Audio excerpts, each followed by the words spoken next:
As I read through the Gospel of John today, I noticed one particular part that grabbed my attention. Jesus emphasizes to his disciples that they should be at peace and not let their hearts be troubled. Translation, don't worry or be anxious.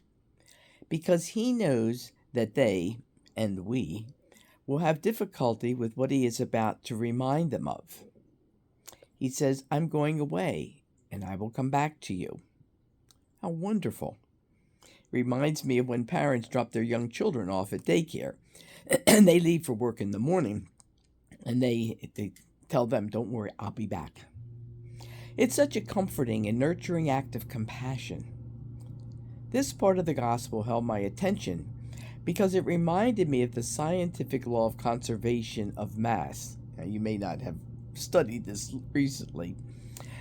This principle states that our world and the entire cosmos, including us, is made up of matter.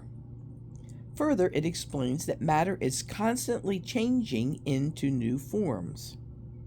But with each change, nothing is ever lost. It just transforms into something new as it retains its core essence.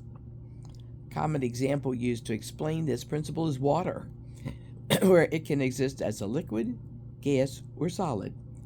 But no matter what state it exists in, the essence is always the same, and nothing is lost in the transformation. I think this is what Jesus was saying to his disciples. Nothing was lost when he died on the cross. Rather, he was transformed. And nothing will be lost when his physical presence leaves the earth. I'm going away and I will come back to you. There is a conservation of sorts. The essence of Jesus is still present, just transformed. Therefore, there is no need to worry or be anxious.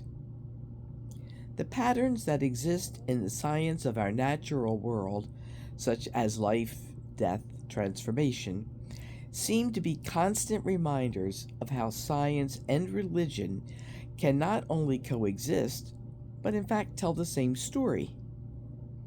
I think science clearly shows us that God is not something separate from us and out there for us to meet when we physically die from this world.